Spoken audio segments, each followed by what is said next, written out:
Doctor stock కార్యక్రమానికి తిరిగి స్వాగతం.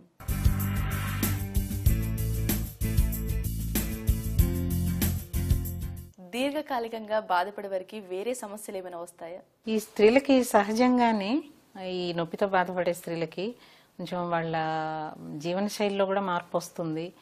వారు తరచుగా వాళ్ళ పని చేసే గంటలు కానీ లేదా మిగతా వ్యక్తులతోటి వారి సంబంధ బాంధవ్యాలు కానీ ఇవి కూడా కొంతవరకు దెబ్బతింటాయి. అంటే విపరీతంగా నొప్పితో బాధపడుతూ పని చేయలేకపోతారు, బయటికి వెళ్ళలేకపోతారు. మిగతా వాళ్ళు సంతోషంగా ఏదైనా ఫంక్షన్స్ అవి చేసుకుంటుంటే వాటిలో పాలు పంచుకోలేకపోతారు. భర్తతో కూడా ఇబ్బందులు తలెత్తవచ్చు, మరి కుటుంబ సభ్యులతో ఇబ్బందులు రావచ్చు. ఈ రిలేషన్షిప్స్లో కూడా తేడా వస్తుంది. అందుకని వీరికి తప్పనిసరిగా కౌన్సిలింగ్ అనేది అవసరం. ఇంతకుముందు మీరు మాట్లాడుతూ పెల్విక్ పెయిన్కి చాలా కారణాలు ఉంటాయి అంటున్నారు.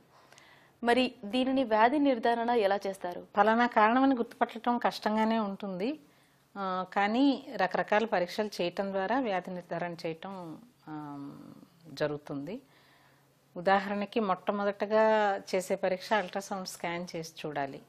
అల్ట్రాసౌండ్ స్కాన్ చేయటం ద్వారా మనకి ఆ కటివలయం లోపల ఉన్న అవయవాలు చాలా వరకు తెలుస్తాయి.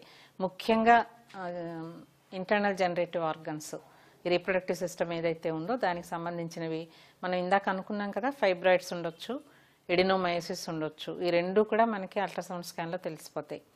ఫైబ్రాయిడ్స్ ఉంటే అవి చాలా క్లియర్గా కనపడతాయి స్కాన్లో. మనకి ఏ పొరలో ఉన్నాయి, ఏ సైజులో ఉన్నాయి, ఎన్ని ఉన్నాయి, ఆ గర్భాశయం ఎంత పెద్దదైంది ఈ ఫైబ్రాయిడ్స్ వలన, వాటి వలన చుట్టుపక్కల ఉన్న అవయవాల మీద ఏదన్నా ఒత్తిడి వస్తుందా, ఇవన్నీ కూడా తెలుస్తాయి మనకి. అలాగే ఎడినోమయోసిస్ కూడా, దానికి కొన్ని ప్రత్యేకమైన లక్షణాలు ఉంటాయి. వాటి ద్వారా ఎడినోమయోసిస్ను కూడా గుర్తుపడతారు. యూట్రస్ మొత్తం యూనిఫామ్ ఎన్లార్జ్మెంట్ అంటారు, అంటే సమానంగా పెద్దదవుతుందన్నమాట. అది కూడా కండరం కూడా దాని నుండి వచ్చే ఎక్కువ తేడాగా ఉంటుంది. ఎడినోమయోసిస్ తెలుస్తుంది. ఎండోమెట్రియోసిస్, ఓవరీస్లో సిస్ ఉంటే తెలుస్తాయి. మరి చాక్లెట్ సిస్ ఉంటే వాటి లక్షణాలు కూడా వేరుగా ఉంటాయి, వాటిని కూడా తేలిగ్గానే గుర్తుపట్టవచ్చు. ఈ గర్భాశయం లోపల పెల్విస్ లోపల ఉండే ఆర్గన్స్ అన్నీ ఒకదానికొకటి అతుక్కుపోయి ఉంటాయి, అది కూడా తెలుస్తుంది. అంటే క్రానిక్ పెల్విక్ ఇన్ఫెక్షన్ ఉన్నప్పుడు లోపల చీము పట్టడం, ట్యూబోవేరియన్ మాసెస్ అంటారు.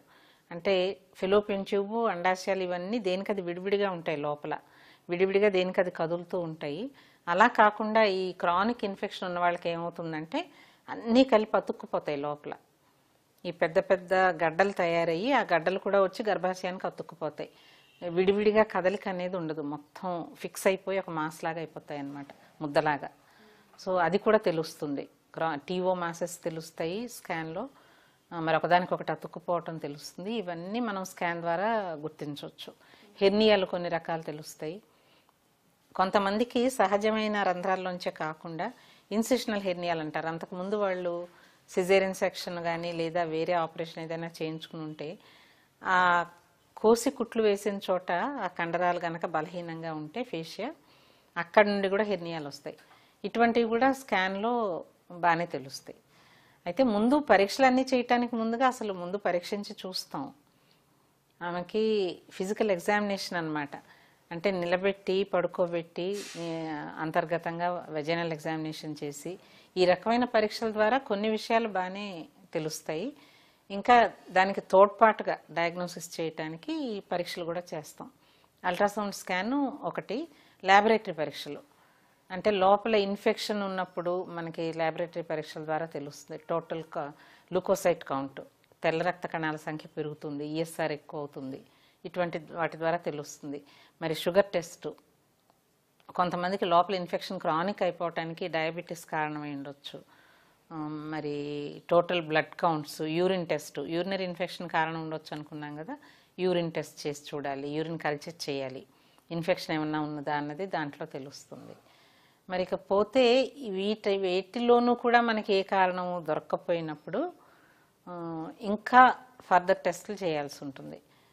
ఎండోస్కోపీ, లోపల నొప్పి ఎందుకు వస్తుంది, ఏ కారణము మనకు తెలియలేదు, పేషెంట్ గైనకాలజిస్ట్కి చూపించుకుంది, సర్జన్కి చూపించుకుంది, గ్యాస్ట్రోఎంట్రాలజిస్ట్కి చూపించుకున్నారు, కారణం ఏమీ తెలియలేదు. అటువంటప్పుడు ఏంటంటే లోపల మనకి తెలియంది ఏదైనా ఉందా, లోపల అతుక్కుపోయి కానీ లేదా లోపల ఎండోమెట్రియోసిస్ ఒక్కోసారి స్కాన్లో కనపడకపోవచ్చు ప్రారంభ దశల్లో, అటువంటిది ఏమైనా ఉందా, ఇవన్నీ తెలుసుకోవటానికి లాప్రోస్కోపీ అంటే లోపల దుర్బిణి పెట్టి లోపల మొత్తం కటిబెరవలయంలో ఉన్న అవయవాలు, పొట్టలో ఉన్న అవయవాలు అన్నీ మనకి మానిటర్ మీద పెద్దగా మ్యాగ్నిఫికేషన్లో కనపడతాయి అన్నమాట.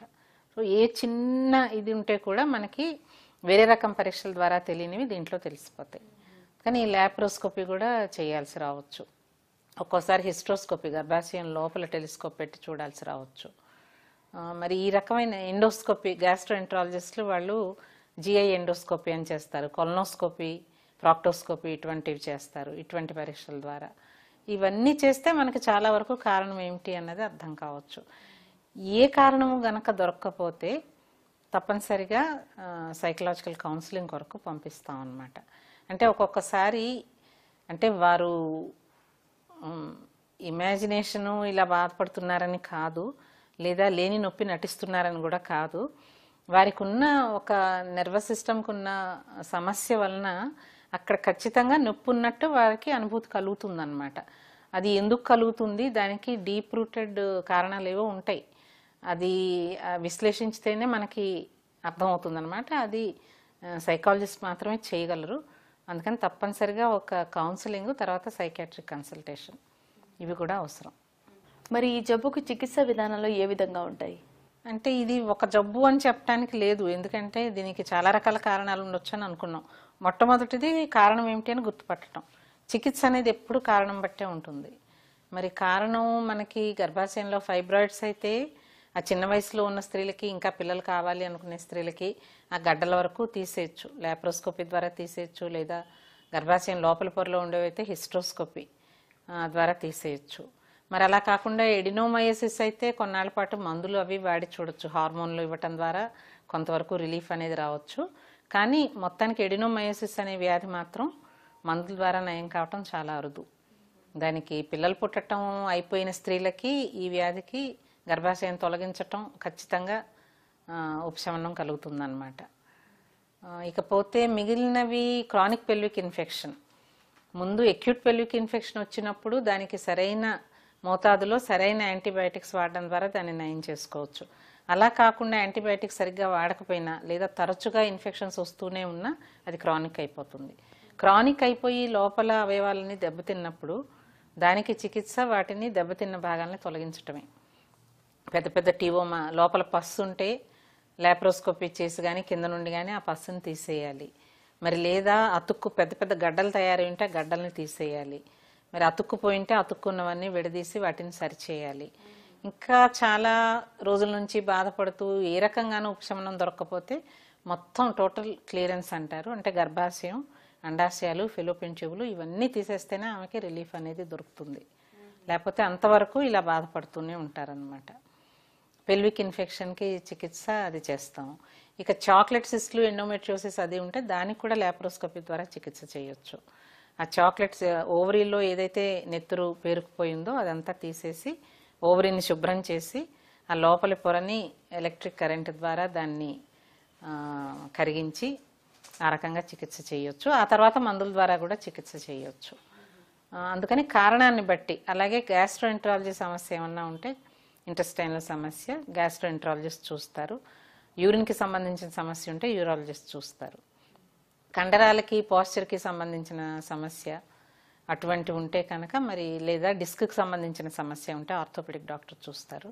వాటికి సరైన చికిత్స అంటే పరిస్థితిని బట్టే, జబ్బుని బట్టే చికిత్స అనేది చేయటం జరుగుతుంది.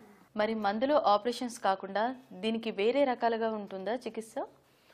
ఉండొచ్చు. ఎందుకంటే దేనితోనూ ఉపశమనం కలగని వారికి కొంతమందికి యోగా ప్రాక్టీస్ చేయటం ద్వారా, మెడిటేషన్ ద్వారా, వాటి ద్వారా తగ్గుతుంది. కొంతమందికి ఎక్కువ పంక్చరు, అది కూడా కొంతమందికి పనిచేస్తుంది. మరి టెన్స్ అని చెప్పి ట్రాన్స్ క్యూటేనియస్ ఎలక్ట్రిక్ నర్వ్ స్టిమ్యులేషన్ అని ఉంటుంది, దాని ద్వారా చికిత్స చేస్తారు. ఎటు తిరిగి దీర్ఘకాలికంగా నొప్పి ఉపశమనానికి పెయిన్ కిల్లర్స్ అనేవి వాడటం మంచిది కాదు. ఎందుకంటే పెయిన్ కిల్లర్స్ అప్పటికప్పుడు నొప్పి తగ్గించడానికి తప్ప చాలా నెలల తరబడి, సంవత్సరాల తరబడి వాడితే వాటి వల్ల చాలా సైడ్ ఎఫెక్ట్స్ ఉంటాయి. మూత్రపిండాలు దెబ్బతింటం కూడా జరుగుతుందన్నమాట. కాలేయం, మూత్రపిండాలు దెబ్బతింటం, పొట్టలో అల్సర్స్ రావటం, ఇటువంటి సమస్యలన్నీ వస్తాయి. అందుకని మిగిలిన చికిత్సలు కూడా ఎవరికి దేంతో తగ్గుతుందో తెలీదు. ఎక్కువ పంక్చరు, టెన్స్, యోగా, మెడిటేషను ఇటువంటివన్నీ కూడా ప్రయత్నించి చూడొచ్చు. వీటి ద్వారా కూడా చాలా మందికి ఉపశమనం లభిస్తుంది. Thank you so much doctor గారు. మా సివియర్ హెల్త్ ప్రేక్షకులకు కటివలయం గురించి, అలాగే క్రానిక్ పెల్విక్ పెయిన్ గురించి, దీని చికిత్సా విధానాల గురించి చాలా చక్కగా వివరించారండి. Thank you so much. నమస్తే.